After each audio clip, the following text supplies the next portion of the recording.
Hello and welcome to my channel. Chapter 2 Class 11th Business Study in both the language bilingual ये video मैं बना रहा हूँ। पूरी 11th क्लास की बिजनेस स्टडी हम जो है दोनों भाषाओं में एक साथ करेंगे सो दैट आप उनको ईजिली समझ पाएँ। तो और साथ ही साथ इस वीडियो के पब्लिश होने के एक दो दिन बाद मैं अपनी इस PDF को भी आपके समक्ष उपलब्ध करा दूंगा सो दैट आप इसको अपने डाउनलोड कर इसको घर पर भी इस पर प्रिंटेड फॉर्म में भी काम कर सकें और वीडियो के रूप में तो आपके पास ये वीडियो अवेलेबल है ही।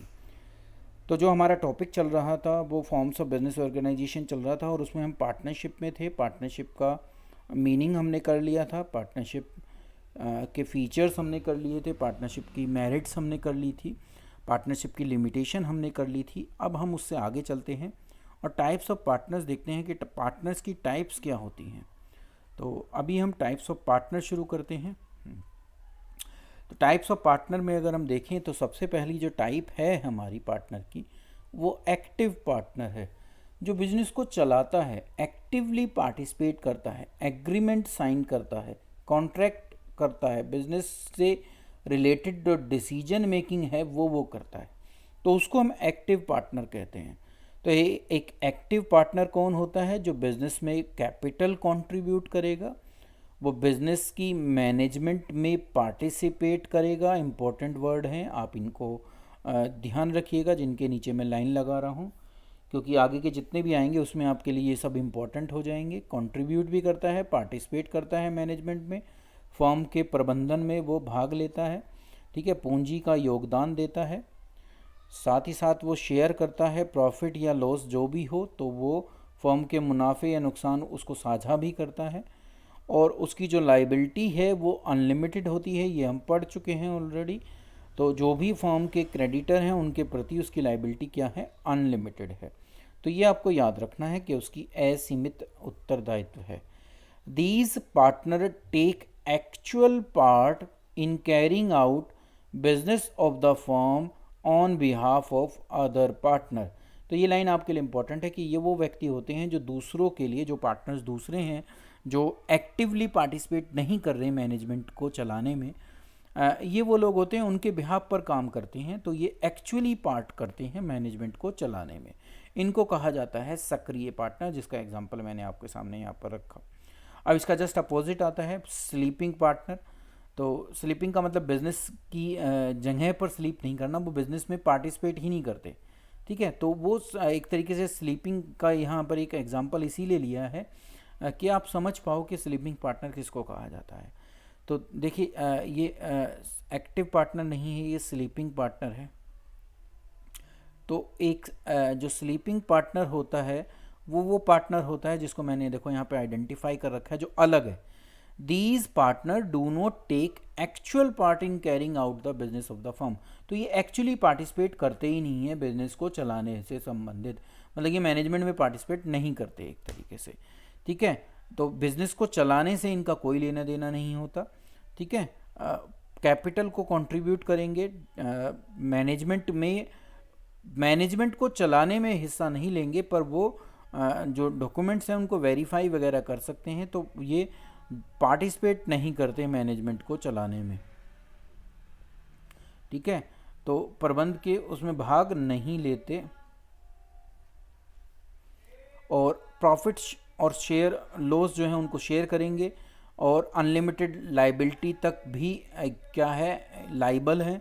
बाकी सारी चीज़ें लगभग एक्टिव पार्टनर वाली मिलेंगी आपको जो उसमें थी। सिर्फ क्या नहीं मिलेगा कि एक्टिवली पार्टिसिपेट नहीं करते, एक्चुअल पार्टिसिपेशन इनका बिजनेस में नहीं होता। तो ये एक अलग चीज़ है जिसको आपको एक्टिव में और स्लीपिंग में समझना है। बाकी सारी चीज़ें सेम है, पैसा भी लगाते हैं, प्रॉफिट लॉस को भी शेयर करते हैं, लाइबिलिटी भी अनलिमिटेड होती है, बट क्या नहीं होता, सिर्फ मैनेजमेंट में पार्टिसिपेशन नहीं होता। नेक्स्ट, जिसको हम नेक्स्ट पार्टनर को सीक्रेट कहा जाता है। अब देखो सीक्रेट पार्टनर पता ही नहीं चल रहा किसको कौन है, तो पार्टनर कौन है ये पता नहीं, पर वो पार्टनर है, तो उसको कहा जाता है सीक्रेट पार्टनर, जिसको हम आइडेंटिफाई ना कर पाए। नॉर्मल पब्लिक, हम का मतलब कौन है? Normal public. तो नॉर्मल पब्लिक जब आइडेंटिफाई ना कर पाए तो एक सीक्रेट पार्टनर वो होता है who is one whose association, मतलब कि वो भी एक पार्टनर है with the firm is unknown to the general public. लोगों को नहीं पता उसके बारे में कि वो भी पार्टनर है, जबकि वो पार्टनर है, उसने पैसा भी लगा रखा है, वो मैनेजमेंट में भी पार्टिसिपेट करता है, वो प्रॉफिट लॉस को भी शेयर करता है और उसकी लाइबिलिटी भी अनलिमिटेड है। तो सारी चीज़ें हैं बिल्कुल, बस क्या है उसके बारे में लोगों को नहीं पता, तो इसलिए वो क्या बन गया, सीक्रेट पार्टनर बन गया।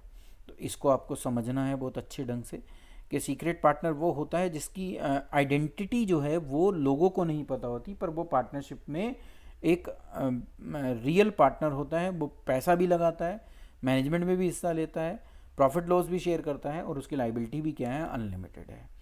अब नेक्स्ट जो टॉपिक आता है इसमें टाइप्स ऑफ पार्टनर में, वो आता है नाम मात्र का साझेदार। तो जैसे आपको समझ में आ रहा है कि नाम मात्र है, सिर्फ उसका नाम यूज़ हो रहा है कि भाई सचिन तेंदुलकर मेरी पार्टनरशिप फर्म में एक पार्टनर है, उसने मुझे अलाउ किया होगा, ऑब्वियसली है। नाम का ऑफिशियली यूज़ करने के लिए मुझे सचिन तेंदुलकर ने अलाउ किया है, जब भी मैं उनका नाम यूज़ कर पा रहा हूँ। पर सिर्फ इनका नाम है, आप देखोगे और पार्टनर्स भी हैं, पर सचिन तेंदुलकर इसलिए इम्पोर्टेंट है क्योंकि उनकी अपनी एक इम्पोर्टेंट एक पब्लिक फिगर है। तो अगर वो मेरे साथ पार्टनर है तो मेरी पार्टनरशिप फर्म की वैल्यू, गुडविल अपने आप ही बढ़ जाती है। तो एक नॉमिनल पार्टनर वो होता है जिसने अलाउ किया है कि वो आप मेरा नाम ऑफिशियली अपनी जो लिस्ट है, आपकी जो भी पब्लिशिंग होती है, जहाँ भी होती है, आप उसमें यूज़ कर सकते हो। अब देखो तो ये इम्पोर्टेंट वर्ड है जो आपको हर जगह मिलेगा, जो चीज़ें अभी हमने पहले पढ़ी थी, तो उन चीज़ों में आपको ये वर्ड मिलेगा नोट। तो वो पैसा भी नहीं लगाता, जो नॉमिनल पार्टनर होता है, वो बिजनेस के डिसीजन मेकिंग प्रोसेस में भी पार्टिसिपेट नहीं करता, प्रॉफिट लॉस को भी शेयर नहीं करता। बट क्योंकि जनरल पब्लिक को पता है कि ये भी एक पार्टनर है, तो इसलिए लाइबिलिटी क्या हो गई, अनलिमिटेड हो गई। तो सिर्फ नाम यूज़ कर देने की वजह से भी लाइबिलिटी अनलिमिटेड हो जाती है, ये बात आपको याद रखना है। ना वो पैसे लगा रहा है, ना ही वो मैनेजमेंट में पार्टिसिपेट कर रहा है, ना ही वो प्रॉफिट लॉस को शेयर कर रहा है, पर फिर भी उसकी लाइबिलिटी क्या है, अनलिमिटेड। तो नाम यूज़ कर देने की परमिशन देने का आप क्या इम्पैक्ट पड़ता है वो मैं आपको यहाँ पर दिखा रहा हूँ। तो इसको कहा जाता है नॉमिनल पार्टनर। अब आता है, अब ये देखिए, ये अब जो तीन लास्ट में आएंगे ये थोड़े कंफ्यूज करेंगे आपको, इनको आपको ढंग से समझना है। पार्टनर बाय एस्टोपल, प्रदर्शन द्वारा साझेदार। तो ये व्यक्ति रियल में पार्टनर नहीं है पार्टनरशिप फर्म का, बट वो इन दो पार्टनर्स के साथ आया था वहाँ पर और एक्टिवली पार्टिसिपेट कर रहा था। तो जो ये थर्ड पार्टी थी, ये थर्ड पार्टी है हमारी, थर्ड पार्टी के ऊपर ये इम्प्रेशन गया कि भाई ये इतना एक्टिवली पार्टिसिपेट कर रहा है, दैट्स मीन्स ये भी पार्टनरशिप फर्म का एक पार्टनर है। तो पार्टनर बाय एस्टोपल का मतलब है इफ थ्रू हिज और हर ओन इनिशिएटिव, खुद पहल करे, कुछ काम ऐसे करे, वो अपना बिहेवियर ऐसा दिखाए कि उससे ये इम्प्रेशन जाए कि ये भी, जो अदर का मतलब है थर्ड पार्टी, उनके पास ये इम्प्रेशन जाए कि वो भी पार्टनर है फर्म का, तो उसको कहा जाता है पार्टनर बाय एस्टोपल। मतलब ये खुद बढ़ चढ़कर हिस्सा ले रहा है, बढ़ा चढ़ा कर बात कर रहा है, और ये साइलेंटली उसको, क्योंकि ये म्यूट है, दैट्स मीन्स ये भी क्या कह रहे हैं, भाई करो, तुमसे मुझे फ़ायदा हो रहा है, तो आप दिखा सकते हो कि आप भी हमारे पार्टनर। तो पार्टनर्स ने अलाउ किया और इन्होंने उस जो ये व्यक्ति था इसने उसको यूज़ किया कि ये दिखाने में कि मैं पार्टनर हूँ, रियल में ये कोई पार्टनर नहीं है, इसने कोई भी पैसा नहीं लगा रखा बिजनेस में, ना ही ये पार्टिसिपेट करता मैनेजमेंट में, ना ही ये प्रॉफिट लॉस शेयर करता, बट क्योंकि इसने अपने बिहेवियर से दिखाया तो उसकी लाइबिलिटी अनलिमिटेड हो जाती है। ऐसे किसी भी कॉन्ट्रैक्ट में जिसमें उसने बढ़ चढ़कर हिस्सा लेकर ये दिखाया हो कि मैं क्या हूँ, पार्टनर हूँ, तो ऐसे किसी एग्रीमेंट के थ्रू जो भी डेप्ट अराइज होगी, उस डेप्ट में उसकी लाइबिलिटी क्या होगी, अनलिमिटेड होगी। तो उसकी लाइबिलिटी अनलिमिटेड है ऐसे किसी भी एग्रीमेंट में जो उसने अपने बिहेवियर से ये दिखाकर के मैं पार्टनर हूँ एग्रीमेंट साइन कराया है। तो वहाँ अगर कोई भी लॉस किसी भी टाइप का होता है, कोई भी डेप्ट अराइज होती है, तो वो भी उसमें उतना ही हिस्सेदार है, उतनी ही उसकी लाइबिलिटी है जितनी दूसरों की होती है, और पार्टनरशिप में लाइबिलिटी जो होती है वो अनलिमिटेड होती है। ठीक है, तो ऐसे किसी एग्रीमेंट में जो भी डेप्ट राइज होगी उसमें उसकी लाइबिलिटी क्या है, अनलिमिटेड। क्या हुआ यहाँ पर, पार्टनर ने खुद दिखाया। नॉमिनल में क्या हो रहा था कि सिर्फ नाम नाम यूज़ हो रहा था, तो उसकी वजह से उसकी लाइबिलिटी अनलिमिटेड हो गई थी, क्योंकि पब्लिक को पता है कि वो पार्टनर है। इससे पिछले वाले में जाएं तो वो सीक्रेट था, उसके बारे में किसी को पता ही नहीं था। वो पैसे भी लगा रहा था, मैनेजमेंट में भी हिस्सा ले रहा था, प्रॉफिट लॉस भी शेयर कर रहा था, पर लाइबिलिटी भी क्या ले रहा था, अनलिमिटेड ले रहा था। ठीक है, सीक्रेट और एक्टिव और स्लीपिंग पार्टनर सिंपल थे, वो मैं आपको पहले ही बता चुका हूँ। अब आगे चलते हैं, लास्ट आता है। अब ये थोड़ा फिर कंफ्यूज करेगा आपको, पार्टनर बाय होल्डिंग आउट। तो प्रतिनिधि साझेदार मतलब क्या है, ये पार्टनर बाय होल्डिंग आउट किसे कहा जाएगा, तो ये partner by holding out is a person who दो इज नॉट ए पार्टनर, वो पार्टनर तो नहीं है एक फर्म के अंदर, बट नोइंगली मतलब उसको पता है और वो अलाउ कर रहा है हिमसेल्फ और herself to be represented as a partner in a firm. तो देखो, वो पार्टनर है फर्म का, मतलब वो पार्टनर नहीं है फर्म का, पर उसको पता है कि जैसे अब मैं कहूँ कि जैसे ये पार्टनर है और इन्होंने बताया कि ये जो ये जो लेडी है ये भी मेरी पार्टनर है, इसने, ये थर्ड पार्टी है, इसको अभी भी हम थर्ड पार्टी ही रखते हैं जिससे आप समझ पाओ। ये थर्ड पार्टी है जिसके साथ कॉन्ट्रैक्ट एंटर हो रहा है, ठीक है, और थर्ड पार्टी में ये रियल पार्टनर है, मतलब कि ये फर्म के पार्टनर है रियल में, और ये है holding out partner. Holding out partner ये हैं, ये लेडी। तो ये होल्डिंग आउट पार्टनर कैसे है कि ये जो दो पार्टनर थे फर्म के, ये दोनों पार्टनर थे, रियल पार्टनर थे, ये पार्टनर्स थे। तो इन दोनों पार्टनर्स ने कहा कि ये भी हमारी एक पार्टनर है, और ये बहुत मतलब कि एक अगर पब्लिक फिगर है ऐसी, क्योंकि ये इनको क्यों पार्टनर दिखाएंगे, अगर इनसे कोई बेनिफिट मिल रहा हो, थर्ड पार्टी वो कॉन्ट्रैक्ट इनको दे रही हो, वो एग्रीमेंट इनको दे रही हो इनकी सिर्फ उपस्थिति होने से, ठीक है। तो अगर पार्टनर ये दिखा रहे हैं कि ये भी हमारे साथ पार्टनर हैं और ये उसको काम को करने दे रही हैं, जबकि लीगली ये पार्टनर नहीं है, ठीक है, तो अगर ऐसा कभी होता है तो वो पार्टनर बाय होल्डिंग आउट कहलाता है। वो पार्टनरशिप फर्म में कैपिटल भी कंट्रीब्यूट नहीं करता, पार्टिसिपेट भी नहीं करता, ना ही वो प्रॉफिट लॉस को लेता, बस उसकी लाइबिलिटी लिमिटेड अनलिमिटेड हो जाती है उस एक्सटेंट तक, या उस एग्रीमेंट में जो इस तरीके से उन्होंने साइन किया होगा, या जिस एग्रीमेंट में उन्होंने अपनी परमिशन दी है, तो उस एग्रीमेंट में उनकी लाइबिलिटी क्या हो जाएगी, अनलिमिटेड तक क्या होगी, लाइबिलिटी बनती है उनकी, ठीक है। तो थर्ड पार्टी अगर एग्रीमेंट होता है और कोई डेप्ट अराइज होती है ऐसे केस में, तो उनकी लाइबिलिटी क्या हो जाएगी, अनलिमिटेड, सिर्फ वहाँ बैठ कर हामी देखते हुए कि इन्होंने मेरा नाम यूज़ किया और मैंने इनको मेरा नाम यूज़ करने दिया, ठीक है। अब आप देखोगे कि इसमें होल्डिंग आउट में और नाम मात्र में डिफरेंस क्या है, यहाँ भी अलाउ किया जा रहा था, पर यहाँ आप देखोगे तो वो लीगली उनका नाम यूज़ कर रहे हैं, मतलब कि वो इन रिटन है, वो रिटन फॉर्म में वो नाम है, ठीक है, वो सबको दिख रहा है, ठीक है, वो व्यक्ति वहाँ नहीं है, वो व्यक्ति वहाँ नहीं है, बट नाम उसका यूज़ किया जा रहा है हर जगह। तो सचिन तेंदुलकर का नाम यूज़ हम कर रहे हैं, सचिन तेंदुलकर हमारे साथ नहीं है कहीं पर भी, बट हम उनका नाम यूज़ कर रहे हैं, तो ये तो उस तरीके से है, वो उस तरीके का अलाउेबल है कि आपने मेरे ऑफिशियली जो डॉक्यूमेंट्स हैं उनमें ही मेरा नाम चला रखा है। यहाँ क्या हो रहा है होल्डिंग आउट में, कि होल्डिंग आउट में वो व्यक्ति बैठा हुआ है, खुद वो प्रेजेंट है वहाँ पर, जबकि कहीं भी किसी भी लीगल डॉक्यूमेंट में या लीगल जो उनके जो डॉक्यूमेंट्स हैं उसमें उसका नाम कहीं नहीं होगा, सिर्फ जब हम एग्रीमेंट करने गए तो हमने उनको अपने साथ बैठा दिया। तो लीगली वो कोई पार्टनर नहीं है फर्म के, कहीं कोई रिटन कंसेंट नहीं है, कोई रिटन में इनका नाम नहीं यूज़ किया जा रहा। तो ये नॉमिनल में और इसमें डिफरेंस था। एस्टोपल तो अलग से पता चल जाएगा आपको, खुद दिखाएगा। तो इससे पिछले वाले में मैंने यही दिखाया था कि यहाँ पर ये एस्टोपल है। एस्टोपल का मतलब है प्रदर्शन दिखा रहे हैं, ये खुद दिखा रहे हैं कि भाई मैं भी इस कंपनी का एक पार्टनर हूँ, जबकि ये पार्टनर नहीं थे, एस्टोपल थे, ठीक है। तो मेरे हिसाब से आपको ये सारी चीज़ें क्लियर हो गई होंगी। ऐसा कोई भी एग्रीमेंट अगर साइन होगा तो अगर होल्डिंग आउट ने अपनी कंसेंट दी है कि आप यूज़ करो। तो जो अभी हमने देखा, डिफरेंट टाइप्स ऑफ पार्टनर पढ़े, अब उसी पे हम देखते हैं, एक टेबल के थ्रू हम ये समझते हैं कि इनके बीच में डिफरेंस क्या है। तो पहले हम हिंदी में समझते हैं, फिर मैं इसका इंग्लिश वर्जन भी आपके सामने रख दूंगा। ये है इसका इंग्लिश वर्जन। तो पहले हम हिंदी में देख लेते हैं, फिर हम इंग्लिश में चले जाएंगे। देखिए 6 प्रकार के हमारे पार्टनर हैं। एक को हमने सक्रिय साझेदार कहा है, एक को निष्क्रिय सुप्त साझेदार कहा है, स्लीपिंग पार्टनर बोलते हैं, एक को सीक्रेट पार्टनर गुप्त पार्टनर कहा है, एक को नाम मात्र का पार्टनर कहा है, एक को विबंधन जिसको एस्टोपल कहा जाता है वो पार्टनर है, और एक होल्डिंग आउट है जिसको हम प्रतिनिधि साझेदार कहते हैं।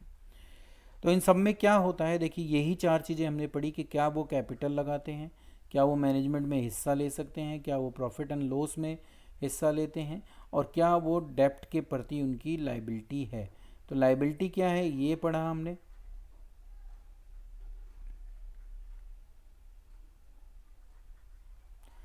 ठीक है, पूंजी प्रबंधन, और ये 4 चीज़ें ही हमने मेन पढ़ी हैं।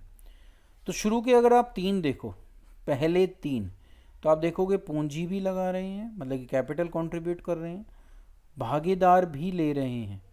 ठीक है, वो एक्चुअल वर्क नहीं करते, स्लीपिंग पार्टनर रियल में वर्क नहीं करते, मैनेजमेंट में पार्टिसिपेट करते हैं।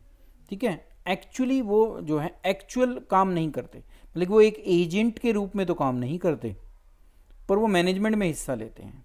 ठीक है, लाभ हानि भी शेयर करते हैं।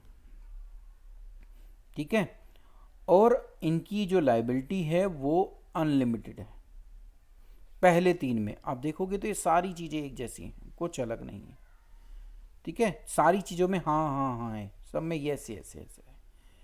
जब इससे नीचे के 3 में चलते हैं तो शुरू के 3 नहीं वाले हैं।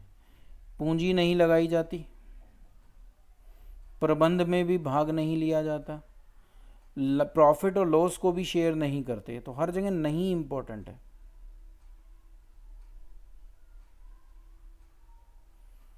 ठीक है, पर लायबिलिटी असीमित है। यहाँ इन 2 केस में एग्रीमेंट तक सीमित हो जाती है, जिस एग्रीमेंट में उन्होंने दिखाया है। ठीक है, उस एग्रीमेंट के लिए उनकी लायबिलिटी क्या है, असीमित है, पर लायबिलिटी रहेगी असीमित ही। तो लायबिलिटी किसी भी टाइप के पार्टनर हो उसमें अनलिमिटेड ही रहेगी। पहले 3 मतलब कि सक्रिय, सुप्त और गुप्त, इनके अंदर ये सारी चीज़ें होती हैं, पैसा भी लगाया जाता है, मैनेजमेंट में भी हिस्सा लेते हैं, और लाभ हानि को भी बांटते हैं। यहाँ नीचे सब में नहीं हो जाएगा। अब इसका दूसरा वर्जन देख लेते हैं, मतलब कि इंग्लिश वर्जन। तो एक्टिव पार्टनर, स्लीपिंग पार्टनर और सीक्रेट पार्टनर कैपिटल भी कंट्रीब्यूट करेंगे, मैनेजमेंट में भी पार्टिसिपेट करेंगे। अब ये डू नॉट इसीलिए लिखा है कि वो जो है उस तरीके से एक्चुअल पार्टिसिपेशन नहीं करते। ठीक है, तो एक्चुअल पार्टिसिपेशन इनका नहीं होता, बट बाकी इनको अकाउंट को चेक करने की जो है वो पूरी वो होती है। तो नॉर्मली ये पार्टिसिपेट उसमें नहीं करते। ठीक है, और प्रॉफिट लॉस को भी शेयर करते हैं, और लायबिलिटी क्या है, अनलिमिटेड है, जो हर केस में आपको अनलिमिटेड मिलेगी। यहाँ एग्रीमेंट तक सीमित हो जाएगी, जिस एग्रीमेंट में आपने ये दिखाया है। ठीक है, और बाकी चीज़ें नॉमिनल में, एस्टोपल में और होल्डिंग आउट में नहीं है। नहीं नहीं नहीं नहीं नहीं नहीं। ठीक है, नहीं नहीं नहीं। ठीक है, तो ये इनके बीच का बेसिक डिफरेंस था। तो अगर आप इस टेबल से समझने की कोशिश करोगे तो आपको बहुत आसान रहेगा समझना इन चीज़ों को। ठीक है, इसीलिए मैंने आपको ये टेबल फॉर्म में आपके सामने प्रेजेंट किया है। अब एक पार्टनर और रह गया है हमारा, उसको और देख लेते हैं, वो है माइनर। तो माइनर एज ए पार्टनर हमें पढ़ना बहुत ज़रूरी है। तो क्या एक माइनर भी पार्टनर हो सकता है? तो as such a minor is incompetent to enter a valid contract. वो कोई कॉन्ट्रैक्ट तो एंटर नहीं कर सकता, वो उसके लिए कॉम्पिटेंट नहीं। तो he can not become a partner of any firm, तो इसलिए वो एक पार्टनर नहीं बन सकता। बट याद रखना, but however a minor can be admitted to the benefit of partnership firm with mutual consent of all the partner। मतलब कि पार्टनर को एडमिट किया जा सकता है, मतलब उसको एक तरीके से पार्टनर बनाया जा सकता है, बट वो कोई कॉन्ट्रैक्ट साइन नहीं कर पाएगा। इस बात को याद रखना, क्योंकि वो इनकॉम्पिटेंट है किसी भी कॉन्ट्रैक्ट को साइन करने में। तो इसका जो निचोड़ निकले या समरी निकले, तो समरी ये है कि एक माइनर को पार्टनर के रूप में एडमिट किया जा सकता है जो भी बेनिफिट एक पार्टनरशिप फर्म के होते हैं उनको अवेल करने के लिए वो कैपिटल भी लगाएगा। ठीक है, ये भी बात मैं आपको बता दूं। तो माइनर पार्टनर की क्या क्या फीचर्स हैं, क्या क्या वो कर सकता है, क्या क्या नहीं कर सकता, वो मैंने यहाँ सारे लिखे हुए हैं। देखिए, लाइबिलिटी जो है उसकी लिमिटेड है, ये वर्ड आपको पढ़ना पड़ेगा। उसकी लाइबिलिटी लिमिटेड है, जितना कैपिटल उसने कंट्रीब्यूट की है वहीं तक। ठीक है, तो ये आपको समझना है। नॉर्मली पार्टनरशिप फर्म में लाइबिलिटी अनलिमिटेड होती है, पर यहाँ क्या होगी, लाइबिलिटी लिमिटेड हो गई, जितना पैसा उसने बिजनेस में लगाया है वहाँ तक। वो एलिजिबल नहीं है एक्टिव पार्टिसिपेशन करने के मैनेजमेंट में एक्टिव पार्टिसिपेशन एक माइनर पार्टनर नहीं कर सकता, याद रखना। ए minor can share only the profit, वो सिर्फ प्रॉफिट में हिस्सा लेगा, बेनिफिट ही मिल सकते हैं उसे पार्टनरशिप फर्म के, वो लॉस बियर नहीं करेगा। वहाँ प्रॉफिट और लॉस दोनों थे, पर माइनर के केस में क्या है, सिर्फ प्रॉफिट वो शेयर करेगा, लॉस को वो शेयर नहीं करेगा, क्योंकि वो एक्टिवली पार्टिसिपेट नहीं कर रहा है यहाँ पर। और साथ ही साथ वो माइनर भी है, इनकॉम्पिटेंट भी है किसी भी कॉन्ट्रैक्ट को एंटर करने में। He can if he wishes inspect the account of the firm, वो पार्टिसिपेशन तो नहीं कर सकता, पर चाहे तो वो अकाउंट को इंस्पेक्ट कर सकता है, चेक कर सकता है। जब कभी भी वो मेजर हो, मेजॉरिटी आए उसकी, मतलब कि वो 18 ईयर का हो जाए, तो माइनर को ये डिसाइड करना होता है कि वो एक पार्टनर जो नॉर्मल पार्टनर होता है उसकी तरह फर्म में शामिल होना चाहता है कि नहीं होना चाहता। तो उसको एक नोटिस जारी करना होता है। He has to give a public notice of his decision within the 6 months of attaining the age of maturity, मतलब जब वो 18 साल का पूरा हो जाएगा उसके अगले 6 महीने के अंदर अंदर उसको एक पब्लिक को बताना पड़ेगा, पब्लिक नोटिस जारी करना पड़ेगा कि वो पार्टनर बनना चाहता है या नहीं है, क्या या वो उस पार्टनरशिप फर्म का पार्टनर है या नहीं है। और अगर ये 6 महीने वो नहीं देता तो वो ऑटोमेटिकली क्या हो जाएगा, उस पार्टनरशिप फर्म का पार्टनर बन जाएगा। तो 18 साल के पूरे होने पे पहले उसको चॉइस दी जाती है, 6 महीने में उसे पब्लिक नोटिस जारी करना होता है, अपना डिसीजन लेना होता है। अगर वो उसको नहीं लेगा तो वो पार्टनर बन जाएगा, फिर उसकी लाइबिलिटी अपने आप ही अनलिमिटेड हो जाएगी, वो फिर एक्टिवली पार्टिसिपेट भी कर सकता है, फिर उसको लॉस भी सहने पड़ेंगे। तो ये था हमारा आज का टॉपिक। इसी के साथ ये वीडियो हमारी समाप्त होती है। Thank you.